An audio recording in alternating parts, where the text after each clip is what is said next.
Hello दोस्तों, आपका स्वागत है मेरे YouTube चैनल विज्ञानशाला में। आज हम पढ़ने वाले हैं कक्षा 7 विज्ञान NCERT की पुस्तक अध्याय 4 के अंतर्गत ऊष्मा, जिसे अंग्रेजी में हीट भी कहा जाता है।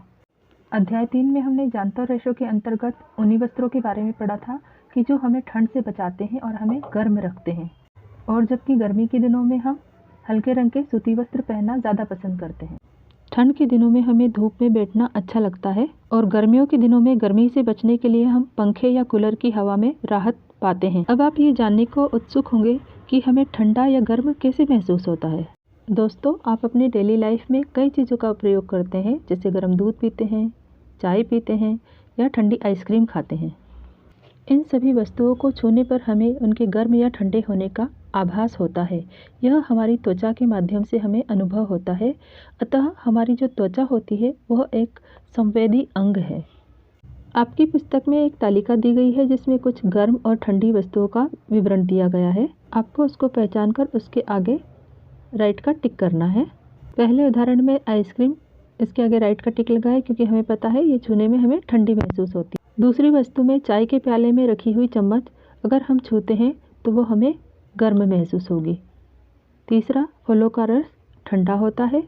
और तलने के लिए अगर हम किसी उपयुक्त बर्तन के हत्थे को पकड़ते हैं तो गर्म बर्तन का हत्था भी थोड़ा सा हमें गर्म महसूस होता है।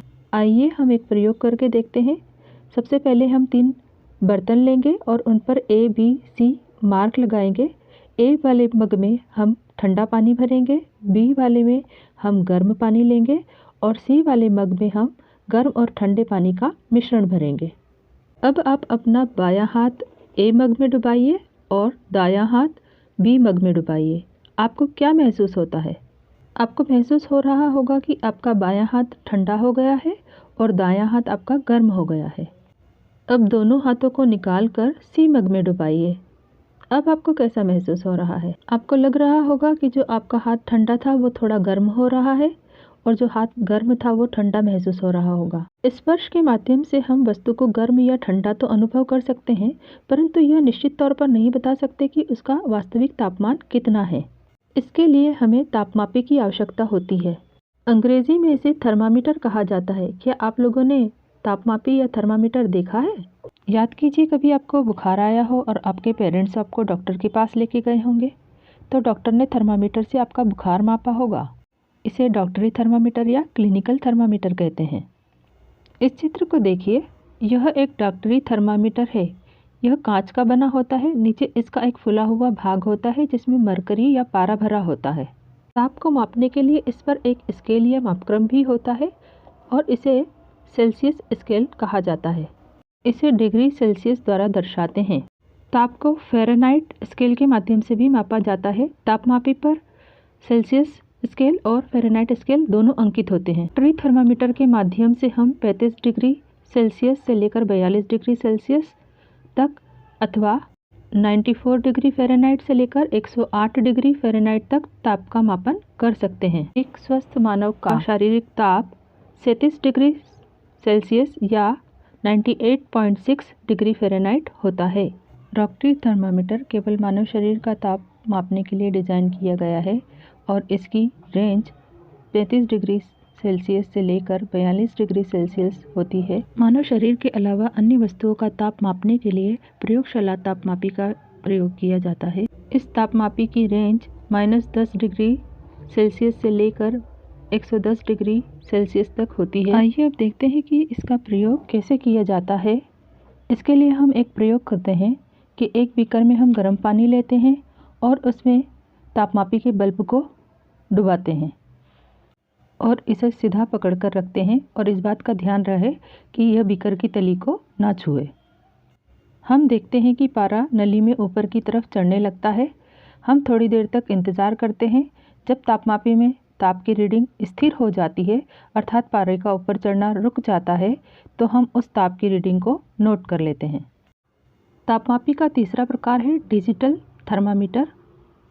आजकल क्लिनिकल या डॉक्टरी थर्मामीटर की जगह डॉक्टर डिजिटल थर्मामीटर का उपयोग करने लगे हैं, क्योंकि इसका उपयोग करना आसान होता है और इसमें रीडिंग डिजिट के रूप में स्क्रीन पर आ जाती है, जिसे आसानी से पढ़ा जा सकता है और इसे सरलता से हम नोट कर सकते हैं।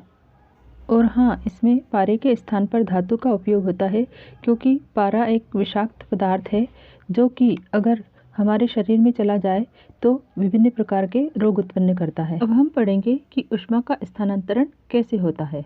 हमें पता है कि ऊष्मा ऊर्जा का एक रूप है।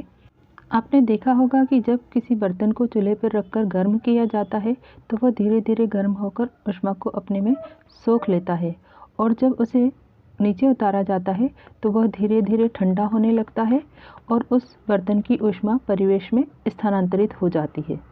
ऊष्मा का यह स्थानांतरण कैसे होता है, आइए इसे एक प्रयोग के माध्यम से समझने का प्रयास करते हैं। इस प्रयोग के लिए एल्यूमिनियम या लोहे की एक छड़ लेंगे और इस पर छोटे छोटे मोम के टुकड़े कुछ कुछ दूरी पर चिपकाएंगे। अब इस छड़ को दो ईंटों के बीच में दबाकर रखेंगे, जैसा कि आपको चित्र में दिखाई दे रहा है। अब इसका जो एक स्वतंत्र सिरा है उसके नीचे हम एक मोमबत्ती को जलाएंगे और थोड़ी देर ध्यान से उसका निरीक्षण करेंगे। हम पाते हैं कि जो सिरा मोमबत्ती की तरफ है उसके पास चिपका हुआ मोम पिघलकर गिरने लगा है। इसका अर्थ यह हुआ कि ऊष्मा छड़ के एक सिरे से स्थानांतरित होकर दूसरे सिरे की तरफ जा रही है, अर्थात ऊष्मा गर्म सिरे से ठंडे सिरे की ओर स्थानांतरित हो रही है। वह प्रक्रम जिसमें ऊष्मा किसी वस्तु के गर्म सिरे से ठंडे सिरे की ओर स्थानांतरित होती है, इसे चालन कहा जाता है।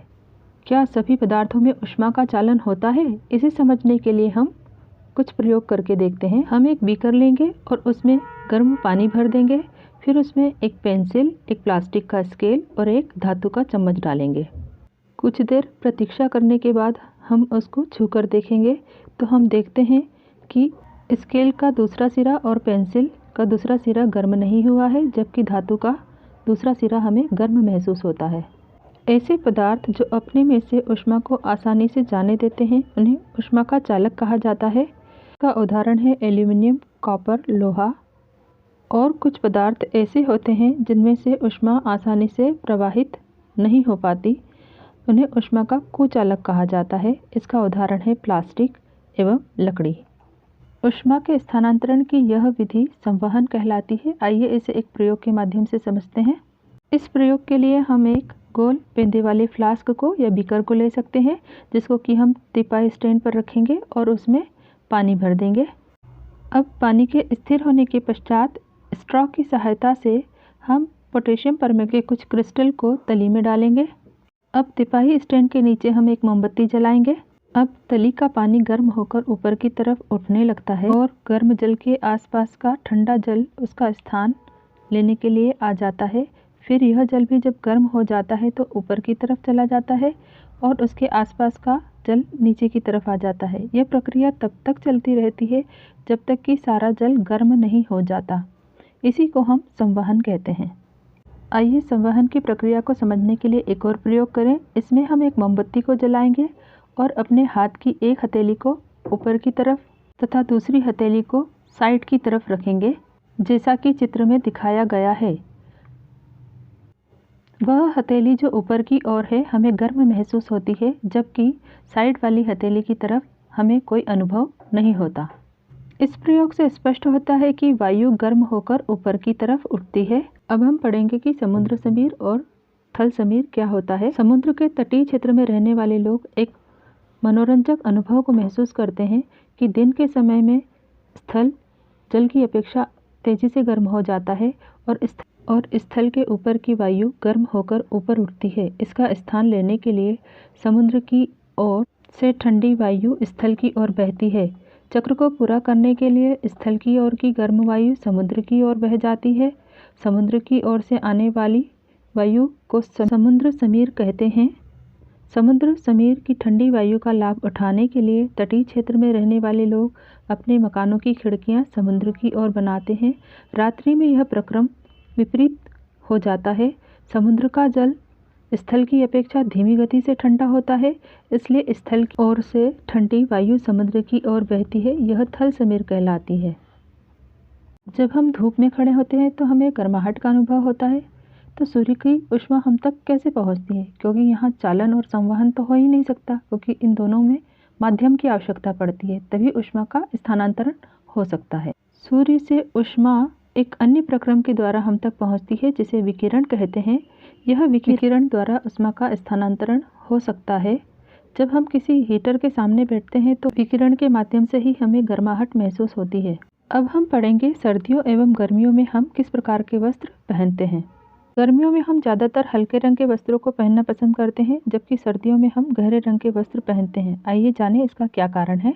हल्के रंग ऊष्मा को परावर्तित कर देते हैं, जबकि गहरे रंग ऊष्मा को सोख लेते हैं और ऊष्मा सोखे जाने के कारण ही हमें गर्माहट महसूस होती है। आइए इसे प्रयोग के माध्यम से समझने का प्रयास करते हैं। इसके लिए हम 2 बर्तन लेंगे। एक बर्तन जो बाहर की तरफ काले रंग से पेंट किया होगा और दूसरा बर्तन सफ़ेद रंग से पेंट किया हुआ होगा। अब दोपहर के समय इन दोनों बर्तनों में हम पानी भरकर धूप में रख देते हैं और 1 से 2 घंटे के अंतराल के बाद उनका अवलोकन करते हैं। अब आप तापमापी की सहायता से अथवा छूकर इन दोनों बर्तनों के पानी के ताप का अंतर समझ सकते हैं कि कौन सा अधिक गर्म होगा। काले रंग के पात्र में रखा हुआ पानी हमें अधिक गर्म महसूस होता है, अतः इससे स्पष्ट है कि गहरा रंग ऊष्मा को सोख लेता है। इसीलिए हम गर्मियों में हल्के रंग के कपड़े पहनना पसंद करते हैं और सर्दियों में गहरे रंग के। अब हम पढ़ेंगे कि सर्दियों में ऊनी वस्त्र हमें कैसे गर्म बनाए रखते हैं। सर्दियों में हम ऊनी वस्त्रों का उपयोग करते हैं। ऊन ऊष्मारोधी होता है।